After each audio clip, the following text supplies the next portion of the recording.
What's going on YouTube, is GadgetsBoy and welcome to another video, and this one we are unboxing the brand new Huawei Porsche Design Mate RS. So this is part of the P20 series lineup that's just been released. So a lot of the features on this smartphone takes the same DNA as you would see on the new P20 and the P20 Pro.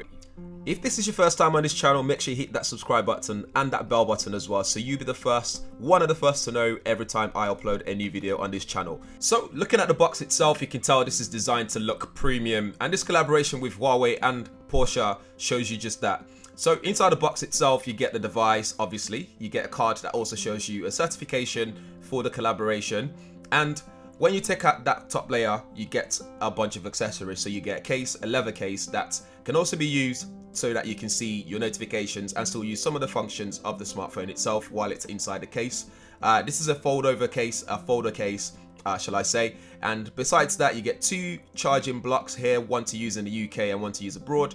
And you get two USB-C cables and a pair of headphones as well, in-ear headphones. They look fantastic. I like this color scheme going on here. There's also a red version, but I don't know if that's coming to the UK or not. But look out for that if we do manage to get hold of one. So elsewhere, this device itself is packing a lot of specifications here. We have a 6-inch OLED 2K display with HUAWEI FullView technology here. So this is rocking 18:9 aspect ratio, dishing out 538 ppi with 16.7 million colors. So as you can imagine, this is very vibrant. It looks beautiful to look at. Whilst it might not be as good as what I've seen on the Samsung Galaxy S9 Plus, for example, it's still looking amazing.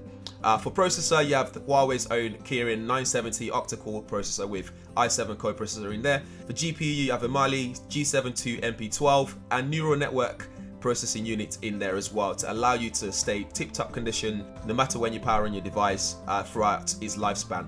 So this is the world's first smartphone equipped with a microcapsule PCM and aerospace cooling technology for maintaining a safe temperature. What that really means, it means that your smartphone is going to stay cool even when it's under a lot of pressure. This is rocking Android 8.1 software on there with EMUI 8.1 on top of it. This is Huawei's own flavor, which is not always everyone's favorite, but they're getting there. It's got a few bloatware in there, some software that you might not need, but hopefully we'll be able to remove that.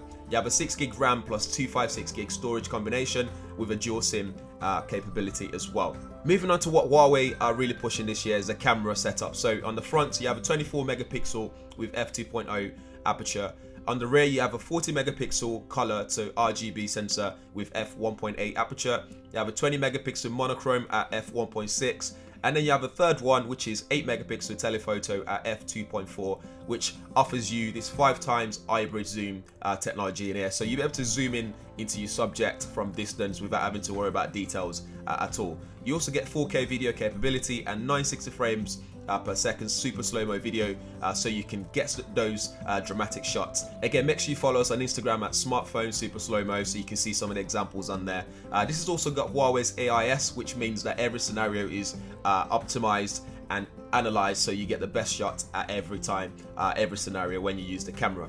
You have a 4000 mAh battery in there, so it's really big. It should last you more than a day, depending on your usage. Besides the camera, there's also a triple security system here. So you got fingerprint sensor on the back, you got Face ID unlock, as well as an in-screen fingerprint sensor. So underneath the screen on the front, you can also use that to unlock your phone, which is really great. We've seen that on the Vivo smartphone before, so it's great to see a bigger manufacturer like Huawei using that on their smartphone. Maybe we'll see that going forward in their future smartphones as well. And this is not for everyone because this costs 2,000 euros to buy, which is a lot of money if you ask me. But if you're that kind of person who wants something that's a bit premium, looks a bit different, stands out from the crowd, then maybe this is for you. But anyway, guys, do let me know what you think in the comments below. More information will be in the description area, so do check that out as well. In the meantime, I'm Tommy. Make sure you hit that subscribe button, hit the like and share as well. And thanks for watching. Catch you guys in the next one.